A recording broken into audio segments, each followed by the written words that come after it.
Warm welcome to the CEO of the Los Angeles LGBT Center, Lorri Jean.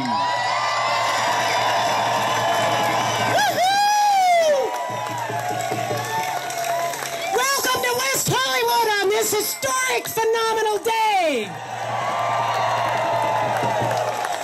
We have gathered this evening in great relief and joy and celebration because today was a victory for love. After literally decades of blood, sweat, and tears, the freedom to marry is finally the law of the land.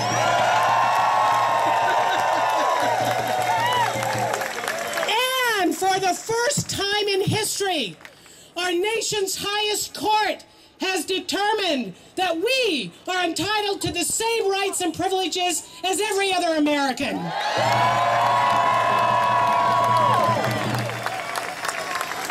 Since I was a young lawyer, I have carried a copy of the United States Constitution in my briefcase.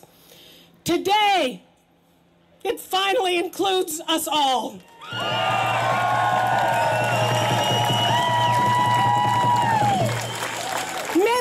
Spent much of our lives believing that we would never live to see this day. But here we are. And as the Confederate flag is falling, the rainbow flag is rising. And it's about time.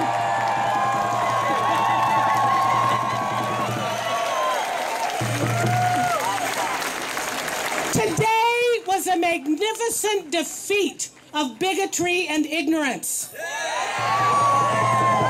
It was a crushing blow to the anti-LGBT movement, which has achieved its might at the expense of our very lives, often and shamefully in the name of God.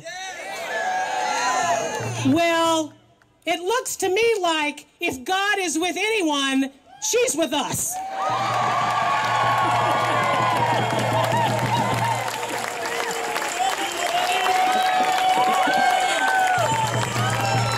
History will judge this day as the pivotal win in our unfinished battle for full and complete equality. Our road to victory has not been easy, and it has been paved by the countless actions of many, both heroic and mundane. The transgender people of color at the Stonewall Inn who'd finally had enough. The brave plaintiffs and the brilliant attorneys who fought for our rights when there was little hope of victory.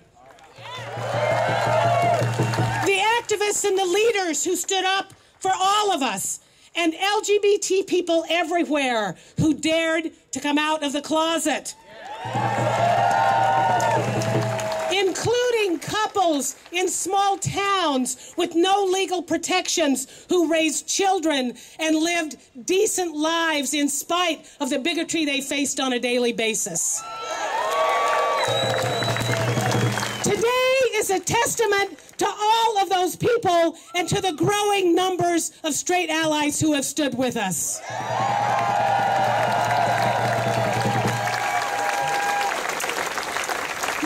As we celebrate, we cannot forget that our fight is far from over.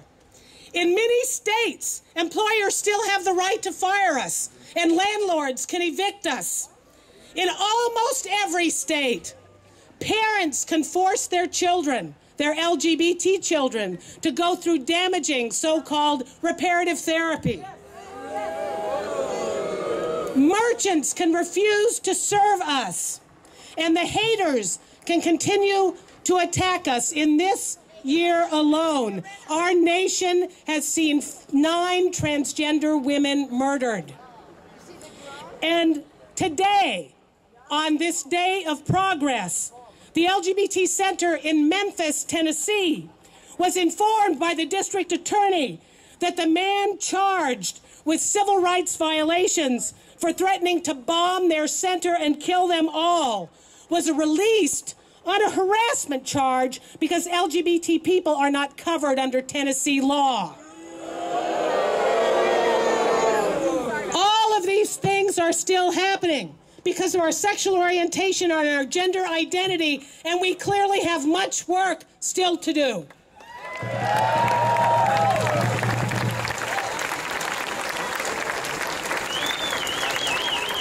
But tonight we celebrate.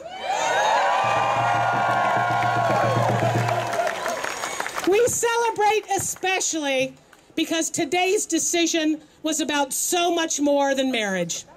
Today's decision was proof that we can change the world. At long last, justice has prevailed and the freedom to marry is ours.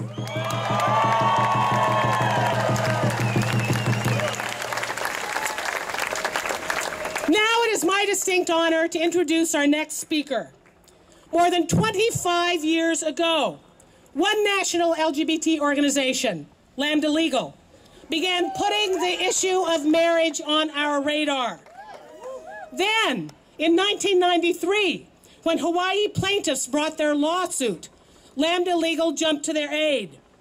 And after they won, it was Lambda Legal who started trying to convince other significant LGBT organizations to join in the fight for marriage.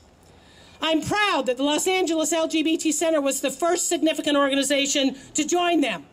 Ultimately, everybody got on board. But throughout all of these years, in my judgment, no organization has done more to secure this day than Lambda Legal.